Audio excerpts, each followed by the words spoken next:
नमस्कार। कला की कोई भी विधा हो, उसके प्रति जुनून का होना बहुत आवश्यक है। बिना पैशन के कोई भी कलाकार कामयाबी की बुलंदियां नहीं छू सकता। अस्तित्व, भाषा, संस्कृति और विरासत के आज के अंक में आपकी मुलाकात करवाएंगे एक ऐसे ही कलाकार से जिन्होंने अपने टैलेंट और पैशन की बदौलत रंगमंच और टेलीविज़न में बहुत नाम कमाया। सुमन पंडिता। सुमन मैडम, आपका एक्साइटेड स्टूडियोज में बहुत बहुत स्वागत है। Thank you so much for inviting me.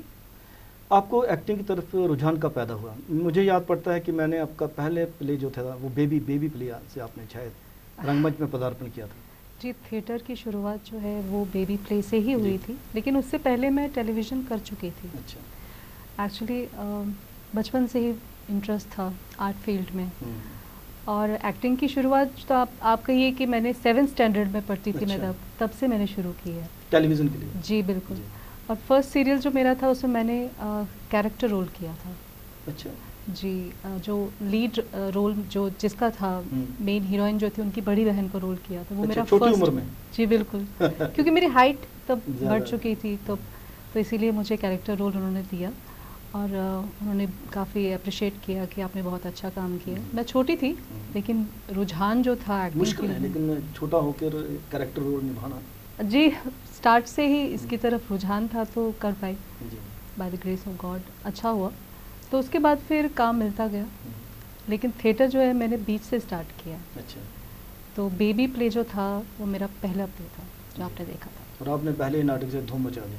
तो जम्मू रंगमंच पे एक ऐसी अभिनेत्री मिली है जो लगातार अब अच्छे कैरेक्टर्स करेंगी और लोगों को भी अच्छे नाटक देखने को मिलेंगे। लेकिन आपने बेबी के बाद और कोई नाटक नहीं किया? नहीं, मैंने काफ़ी सारे नाटक किए। ओपेरा तो काफ़ी किया आपने बाद में। ओपेराज भी किए, नाटक भी किए मैंने। मुश्ताक काक जी के साथ। अच्छा, मैं भूल इश्क मलंगी मैंने उनके साथ जो बाहर भी काफ़ी सारे। जी जी बिल्कुल। मैं कहना भूल गया, एक्चुअली बेबी का मुझ पे इतना ज़्यादा इंप्रेशन था कि मैंने कह दिया कि उसके बाद नाटक नहीं किया। उसके बाद शायद मेरी मुंबई में ट्रांसफर हो गई थी। हाँ। मैं आपके यहाँ पे जो नाटक देख नहीं पाए थे आप। लेकिन इश्क मलंगी जो था वो नेशनल लेवल पे खेला गया। नेशनल लेवल पे ओलंपिक्स के लिए हमने वो किया था और काफ़ी सारे स्टेट्स में हम गए वो लेकर। तो बहुत ही अच्छा प्ले था और डायरेक्शन आप मुश्ताक जी की डायरेक्शन में बहुत अच्छा प्ले था वो। मतलब मेरा one of the favourite plays. Baby तो था ही, उसमें मुझे फर्स्ट टाइम मतलब एकेडमी से मुझे बेस्ट एक्ट्रेस का अवार्ड मिला था। और इंट्रोड्यूस भी किया उसने आपको बिल्कुल जम्मू की स्टेज पे। जी। और टैगोर हॉल श्रीनगर में भी मैंने काफ़ी सारे प्लेस किए हैं। अच्छा। 2016-17 में मैंने अर्नीमाल किया वहाँ पे। अच्छा। जो काफ़ी सारा मतलब बहुत फेमस हुआ जी वहाँ पे। अर्नीमाल नाम का भी सीरीज भी बना बाद में? जी जी, पहले भी बन चुका है। पहले जी। तो आपको शौक बचपन से था? बचपन से ही। लेकिन उसके बाद आपने कलाकार में भी अवार्ड जीता फर्स्ट टाइम वहाँ पे। जी, 2005 से आता था ना कलाकार का जो DD नेशनल पे। वो एक्टिंग टैलेंट हंट शो था, तो उस पर पार्टिसिपेट करना था। तो मैंने बाय फोन मैंने पार्टिसिपेट किया उस पर और फर्स्ट ऑडिशन मेरा जयपुर में हुआ। अच्छा। उसके बाद सिलेक्शन हुई और अब मैं मुंबई चली गई। तो ऑल ओवर इंडिया से काफ़ी सारे पार्टिसिपेंट्स थे। वो मेरे लिए ऐसे एक्सपीरियंस था कि मुझे पता था कि मैं मुंबई जा रही हूँ। वहाँ पे बड़े बड़े एक्टर्स जो अमोल पालेकर जी है, दीप्ति नवल। छोटे शहर से जाना, बड़े शहर में जाना कॉम्प्लेक्स रहता है। बहुत बड़ी बात थी। डर भी था, नर्वस भी थी थोड़ी कि कैसा होगा वहाँ पे। वहाँ गई तो काफ़ी सारे सीनियर एक्टर्स थे वहाँ बॉलीवुड के, तो उनके सामने फिर एक्ट करना वो मेरे लिए चैलेंजिंग था। तो 1.5 साल तक ये नेशनल पर टेलीकास्ट हुआ, 1.5 साल। उसके बाद आप जानते हैं कि वो विनर उसकी मैं रह चुकी हूँ। जम्मू कश्मीर के लिए गौरव की बात है कि इन्हें कलाकार में विनर डिक्लेयर किया गया। तो कुछ वजह रही कि उसके बाद वहाँ पे आप एज पर कॉन्ट्रैक्ट जो आपको मिलना था वहाँ पे कर नहीं पाए? जी, मुझे DD नेशनल कुछ और ही होती थी। DD नेशनल का मुझे एक सीरियल मिला था, मतलब कलाकार जीतने के बाद 350 कॉन्ट्रैक्ट में होगा वो तो, कॉन्ट्रैक्ट में था वो। लेकिन वो किसी वजह से मैं नहीं कर पाई क्योंकि कुछ फैमिली इश्यूज हो गए थे यहाँ पे।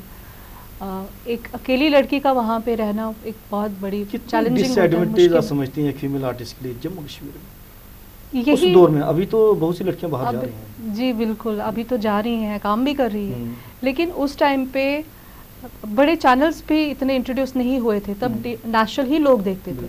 ZTV, सोनी, ये तो बाद में आया। क्योंकि देखिए ना उस वक्त कंपटीशन कितना टफ था जब आपने जीता, जी, क्योंकि डीडी नेशनल ही एक चैनल हुआ करता एक था, चैनल थी, सैटेलाइट चैनल की अभी तो भरमार है, भरमार है, इतने रियलिटी शोज बहुत हो रहे हैं, बहुत मौके भी सारा मिल रहे काम हैं। कर रहे हैं लोग। उस टाइम पे मैं वहाँ रह नहीं पाई क्योंकि फैमिली साथ में नहीं थी, और अकेली लड़की का रहना वहाँ पे बहुत चैलेंजिंग होता है, मुश्किल होता है, बिल्कुल। तो इसलिए मैं वापस ही आ गई, अभी अपने स्टेट में ही काम कर रही हूँ। हो सकता है, मैंने फिल्म भी की है, एक अच्छा। विदु विनोद चोपड़ा की प्रोडक्शंस थी, अच्छा वो यहाँ आए थे शूट के लिए, तो मैंने ऑडिशन वगैरह दिया, उनके साथ मैंने काम किया। अच्छा। तो लेकिन होप है कि मैं आगे काम करूँगी, मेरा अगर जाना हुआ फिर से वहाँ पे, तो आप तो जा क्योंकि सकती हैं। अभी तो काफ़ी सारे रूट्स वेज खुल गए हैं, बिल्कुल, बिल्कुल। तो अगर मुझे मौका मिलता है तो मैं बिल्कुल ज़रूर जाऊँगी। आपने रेडियो भी किया, आपने रंगमंच भी किया, आपने जी। टेलीविज़न भी किया, फिल्म भी जैसे आपने बताया वो भी की। जी, क्या फ़र्क समझती हैं आप इन तीनों में? तीनों क्या, 4 ही मीडियम्स हो गए फिर तो। फिल्म तो बड़े बड़े कैनवस की बात होगी फिल्म। जी, रेडियो में तो मैं अभी भी काम कर रही हूँ, एज एन एंकर मैं काम कर रही हूँ। एज एक्टर कितना टफ रहता है रेडियो से शिफ्ट करना, टीवी, रंगमंच? वो फर्स्ट मैंने टीवी किया, हम्म। उसके बाद थिएटर, उसके बाद रेडियो ड्रामास, डबिंग जहाँ पे होती है, हमारी वॉइस डबिंग होती है।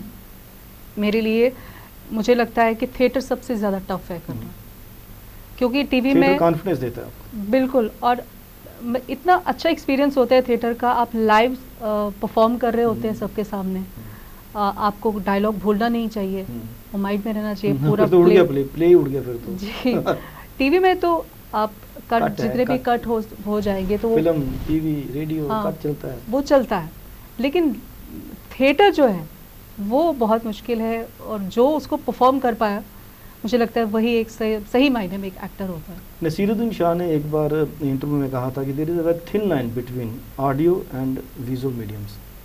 उसमें जैसे आपने अगर रंगमंच करना है तो आपके लाउड चाहिए थोड़े से एक्सप्रेशंस, जी, वॉइस भी आपको थोड़ी ऊंची रखनी पड़ती है, लास्ट सीट तक आवाज़ जानी चाहिए। पहुंचनी चाहिए। लेकिन रेडियो में वही आपको आवाज़ बड़ी दबा के रखनी धीमी पड़ती है, रखनी वॉइस मॉड्यूलेशन चाहिए। बहुत तो थिएटर में आमतौर पर एक्टर की वॉइस मॉड्यूलेशन उस तरह से रह नहीं पाती जी, जब जी, ऊंचा बोलता है। जी, तभी तो कहा जाता है, उन्होंने कहा कि there is a very thin line, 3 mediums of expressions में। फिल्म में तो बहुत कम एक्सप्रेशन चाहिए, वहाँ पे तो आपकी आँख की पुतली भी बोलती है, जी, मूवमेंट्स। टेलीविजन में थोड़ा सा लाउड जी, है ना, रंगमंच में और भी लाउड, तो रेडियो पे टोटल उसमें वॉइस मॉड्यूलेशन। बिल्कुल तीनों डिफरेंट है। तो आज का जो एक्टर है वो क्या ऐसे निभा पाता है, या फिर थिएटर में रामलीला करके आ जाते हैं लोग? रामलीला कहने का मतलब यह है, रामलीला बेशक सबसे पुराना रंगमंच माना जाता है, और मंच जो भी स्थानीय कलाकार को मिलता है वो रामलीला ही है बेसिकली। जी, लेकिन रामलीला में एक बंधा बंधा ऐसा ग्रीक टाइप थिएटर है, उसमें वॉइस मॉड्यूलेशन नहीं रहती है, उसमें सिर्फ वॉइस पिच रहती है। जी, जी, तो बिल्कुल। आजकल के आर्टिस्ट से आप क्या तवक्कुआत रखती हैं कि कैसे आपने करना चाहिए रंगमंच? रंगमंच में भी आप लोग यूज़ करने लगे हैं वो माइक वगैरह, माइक्स, हाँ, है ना? आज यूज़ करते हैंगिंग माइक हैं। से यूज़ करते हैं। जी, जी, नहीं, सीखने को बहुत मिलता है थिएटर में, और आज के जो एक्टर्स हैं उनके पास, मुझे लगता है कि सबसे बड़ी बात जो होती है एक्टर के लिए वो पेशेंस होती है, कि जितनी आपके पास पेशेंस होगी आप उतना अच्छा काम करोगे। आप अगर आपको डायरेक्टर कुछ सिखाता है तो वो आपको सीखना है, पेशेंस रख के सीखना है। आजकल के एक्टर्स को क्या हो गया कि वो शॉर्टकट थोड़े से, हाँ, वो सीख नहीं पाते हैं, एक्चुअली पेशेंस की कमी है। तो मुझे लगता है कि आप अगर एक एक्टर को सीखना है तो वो सुने कि मुझे कैसे परफॉर्म करना है थिएटर में। बस यही है कि आप लगन से आप काम करेंगे तो आप उस हाइट तक पहुंच पाएंगे। तो थिएटर में स्क्रिप्ट पे काम करना कितना ज़रूरी हो जाता है ना? लोग जो थिएटर करते हैं, जैसे आप क्या करती थी, तो लगातार स्क्रिप्ट को पढ़ता है कैरेक्टर में घुसने के लिए। जी, तो जी, स्क्रिप्ट में जो कैरेक्टर, उसके साथ दूसरे जो किताबें भी पढ़कर वहाँ तक पहुँच बनाई जाती है आपने। जी, बिल्कुल, तो स्टडी करना कितना ज़रूरी है एक एक्टर के लिए? बहुत ज़रूरी है। एक जब आपको कोई किरदार मिलता है ना, तो उस किरदार को जीना पड़ता है। उसके लिए आपको स्टडी करना है, आपको लोगों को देखना है कि जो मुझे किरदार मिला है, जैसा दूसरा किरदार है वो क्या कर रहा है, उसके एक्सप्रेशंस कैसे है, वो कैसे चल रहा है, कैसे बोल रहा है, वो आपको सीखना है पहले। तब आप, ऑब्जर्वेशन है, तब आप उस किरदार में मतलब उस किरदार को फील कर पाएंगे। ये बहुत ज़रूरी है, जो कि वो आज लैक ऑफ है, कि आज नहीं करते हैं, आर्टिस्ट नहीं कर पाते हैं। जैसे आप खुद बोल रही हैं कि रिहर्सल बहुत ज़रूरी है, रिहर्सल, क्योंकि स्टेज पे जब आप परफॉर्म कर रहे हैं तो को एक्टर का रिस्पांस आपको बहुत ज़रूरी है। जी जी बिल्कुल। अगर आप आज के दौर की बात करें, जैसे घर में बैठ के आपने स्क्रिप्ट याद कर ली, उसने अपना कैरेक्टर याद कर लिया, वहाँ पे वैसे कोई जोड़ना नहीं, वो थोड़ी है, कोऑर्डिनेशन नहीं हो पाती है। कोऑर्डिनेशन नहीं हो पाती। जब आप सेट पे पहुंचते हैं कि आपको ज़रूरी है कि आप अपने आर्टिस्ट को आर्टिस्ट के साथ आप कोऑर्डिनेट करें, उनके साथ रिहर्सल्स करें। जितनी ज़्यादा रिहर्सल्स होंगी उतना वो सीन अच्छा होगा, उतना अच्छा परफॉर्म कर पाएंगे, क्योंकि आगे वाला आर्टिस्ट अगर आपके बराबर नहीं होगा तो वो सीन अच्छा नहीं होगा। सीन रिस्पांस चाहिए, स्पॉन्टेनियसली दोनों साइड से, एक्शन एंड रिएक्शन, तभी तो कहा गया है। बिल्कुल जी। जब आप काम करती थी तो डीडी जम्मू में भी काम था, अब तो डीडी श्रीनगर से आपने काम स्टार्ट किया, डीडी कश्मीर भी है, डीडी 2 हुआ करता था, डीडी 1 हुआ करता था, सैटेलाइट चैनल अब आ गए बेशक जी। लेकिन काम जम्मू कश्मीर के आर्टिस्ट को मिलता था जलंधर दूरदर्शन से, जम्मू दूरदर्शन से, डीडी श्रीनगर, डीडी कश्मीर जी। बस अब तो है ही नहीं, अब तो काम नहीं। 14-15 सालों से काम बंद पड़ा हुआ है। अब सब थिएटर की तरफ भाग रहे हैं। पहले भी काम करते थे थिएटर की तरफ, टीवी तो बिल्कुल बंद हो गया क्योंकि काम अब मिलता नहीं है किसी वजह से। अभी जैसे मैं अभी प्लेस वगैरह कर रही हूँ, थिएटर के साथ तो मैं पहले से भी जुड़ी थी और अभी भी और हमेशा रहूँगी। थिएटर मेरी फर्स्ट प्रायोरिटी है, तो अभी थिएटर के साथ हूँ, काम कर रही हूँ। तो देखते हैं, अभी रेडियो भी है, वहाँ भी एज एन एंकर मैं काम कर रही हूँ। कश्मीरी शो है हमारा एक पंपोश, जहाँ पे रमेश मराठा जी उनके साथ कोऑर्डिनेट करके हम एक शो चला रहे हैं, वहाँ पे वो भी चल रहा है। तो एड्स वगैरह भी चल रही हैं जम्मू में। मैं वही पूछना चाहता था आपको कि जो नौजवान इस फील्ड में आना चाहते हैं, जब आप आए तब तो पैसा था इसमें, क्योंकि इतना काम था कि टाइम नहीं हुआ करता था, लोग डेट्स लेके बैठा करते थे कि ठीक है वहाँ से उस सेट से फ्री होंगी आप तो यहाँ से स्टार्ट करेंगे सीरियल या नाटक या कुछ भी। फाइनेंशियल कितनी इनसिक्योरिटी है इस फील्ड में? जम्मू कश्मीर की बात करें तो बात तो हम करते हैं फिल्म पॉलिसी की भी, बात तो हम करते हैं कि जो एक्टर्स हैं उनको हमें हर मंच उपलब्ध करवाना चाहिए, फाइनेंस भी देना चाहिए, लेकिन मिल नहीं पाता। लोगों की पेमेंट्स काफ़ी देर से रुकी, कई वर्षों से रुकी पड़ी हैं जी। तो फाइनेंशियल कितनी इनसिक्योरिटी महसूस करती हैं आप आज के दौर में इस थिएटर में या टेलीविज़न में, J&K में? जैसे पहले काम हुआ करता था तो आर्टिस्ट जो है अच्छा कमा लेते थे, पर एपिसोड जैसी मतलब उसकी फ़ीस होती थी दूरदर्शन की, तो उस हिसाब से वो काम करता था। लेकिन आज के दौर में, आज जहाँ काम नहीं है और वो कैसे सरवाइव कर रहा है, हाँ, लेकिन वो स्टैंड है जिसकी गवर्नमेंट जॉब है, जो कोई जॉब कर रहा है वो स्टैंड है। लेकिन हम जैसे आर्टिस्ट जो फुली डिपेंडेंट थे, प्रोफेशन नहीं बना सकते ना, प्रोफेशन पूरा नहीं बना सकते। इसको प्रोफेशन बना सकते हैं अगर मैं यहाँ से बाहर जाऊंगी, तो बाहर बहुत काम है, चैनल्स बहुत सारे हैं, तो वहाँ मैं काम कर सकती हूँ। लेकिन J&K में इसकी कमी है, काम नहीं है और फाइनेंशियली आप प्रॉब्लम्स में हैं, वो तो रहेगा आप। तो थिएटर में इतना पैसा, इतना बजट होता नहीं है कि आप उतना कमा पाएँ, रेडियो में भी उतना पैसा नहीं है, तो प्रॉब्लम्स तो हैं, मुश्किलात तो बहुत आती हैं, तो वो फेस कर रहे हैं। हाँ, जो नौजवान पीढ़ी है उसको आप क्या संदेश देना चाहोगी कि आपको अगर थिएटर करना है या टेलीविज़न के लिए कार्य करना है या यूट्यूब वगैरह के लिए भी आपने फिल्म बनानी है, तो इसको शौक तक ही सीमित रखें? नहीं, जैसे किसी को प्रोफेशन बनाना है, जैसे मेरा ये फुल टाइम प्रोफेशन, मतलब मैं यही काम करती हूँ। अगर किसी का पैशन है इसकी तरफ, तो वो उसको चाहिए कि वो सीखे और बाहर जाए, क्योंकि बाहर बहुत काम है, चैनल्स हैं, उनको काम अच्छे से मिल जाएगा वहाँ। लेकिन जम्मू छोड़ना पड़ेगा, जम्मू छोड़ना पड़ेगा क्योंकि यहाँ उतना काम है नहीं करने के लिए, वो तो प्रॉब्लम है। बाहर जाके उनको काम मिल सकता है तो डेफिनेटली। और जम्मू के काफ़ी से आर्टिस्ट या कश्मीर के काफ़ी आर्टिस्ट बाहर अच्छा खासा काम कर रहे हैं। बहुत सारे आर्टिस्ट ऐसे हैं कि जो बाहर काम कर रहे हैं। ओपेरा का आपका कितना अच्छा एक्सपीरियंस है? मतलब ओपेरा आप लगातार कर रही हैं, ओपेरा के लिए आपको वो नाचना भी आना चाहिए, आपने कोई क्लासिकल डांस की ट्रेनिंग भी ले रखी है? बचपन से मैं डांस में भी इंटरेस्ट था, गाने में भी इंटरेस्ट है। अच्छा। मैं सिंगिंग भी करती हूँ। अच्छा। जी, मैंने काफ़ी सारे टाइटल सॉन्ग्स टीवी सीरियल्स के लिए गाए हैं। अच्छा। एल्बम्स गाए हैं, कश्मीरी उर्दू दोनों? कश्मीरी उर्दू दोनों। अच्छा। और डांस तो मैं बचपन से ही, मेरा इसमें इंटरेस्ट था। स्कूल में भी हम लोग जब भी कोई कल्चरल एक्टिविटी होती थी, 15 अगस्त थी या 26 जनवरी, जब भी होता था, तो मैं पहले तैयार होती थी कि बस मैंने छोटी थी तो वो तो पहले से ही था। तो जो हम प्लेज अभी कर रहे हैं, ओपेराज कर रहे हैं, ड्रामाज, उसमें डांस भी होता है, ड्रामा भी होता है और गाना भी होता है। तो वो तो तीनों शो का आपके एक साथ पूरे हो रहे हैं? पूरे हो रहे हैं जी जी जी बिल्कुल। कुलदीप सप्रू जी लगातार करते हैं जो ओपेराज वगैरह, उसमें आप लीड कैरेक्टर करती हैं। विजय धर जी की डायरेक्शन में वो ओपेराज वगैरह हम कर रहे हैं। अभी हम रिसेंटली शिवखोड़ी गए थे। अच्छा। वहाँ पे हम एक अमरेश्वर महादेव की कथा करके आए हैं। आजकल वो सावन का महीना चल रहा है, तो सावन का महीना चल रहा है, तो वो हम वहाँ पे शो करके माँ शारदा पे भी आपने एक ओपेरा किया है, माँ शारदा, खीर भवानी। जी जी, खीर भवानी माता पे मैंने ओपेरा किया है। जगती में किया, जम्मू में काफ़ी सारे शोज़ किए। हम श्रीनगर में भी लेके जाने वाले थे, तो वहाँ पे कुछ प्रॉब्लम्स हो गई थी, तो उस वजह से नहीं कर पाए वहाँ पे। लेकिन जम्मू में तो कंटिन्यू हो रहे हैं अभी, एकेडमी, कल्चरल एकेडमी भी, वहाँ भी मैंने ये प्ले किया। रंगमंच से जो इमीडिएट रिस्पांस मिलता है, इमीडिएट उसी वक्त, जी जी, वो कितना मायने रखता है एक आर्टिस्ट के लिए? क्योंकि जो टेलीविज़न की बात करें या फिल्म की बात करें या रेडियो की बात, रेडियो तो आपको स्टूडियो के बीच में कर रहे हैं, जो भी परफॉर्म कर रहे हैं, बाहर किसी को नहीं पता। टेलीविज़न में वही जो क्रू बैठा रहता है, क्रू को पता रहता है कि आप क्या कर रहे हैं, तो कट टू कट भी है।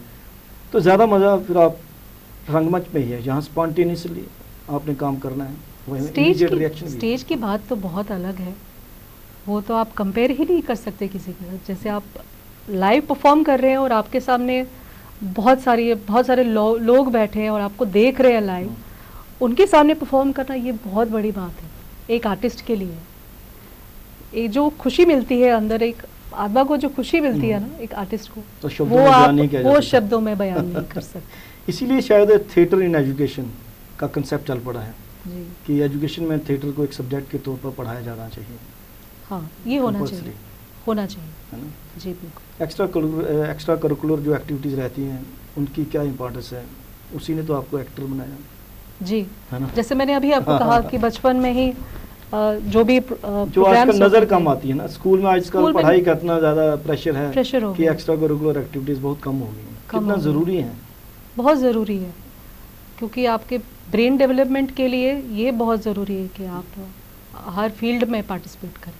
जैसे स्पोर्ट्स की तरफ ज़्यादा रुझान आजकल देखने को मिलता है कि स्पोर्ट्स बहुत ज़रूरी है, वैसे ये भी ज़रूरी है। बिल्कुल, एक बच्चे के लिए ब्रेन डेवलपमेंट के लिए ये भी बहुत ज़रूरी है, बहुत कुछ सीखने को मिलता है।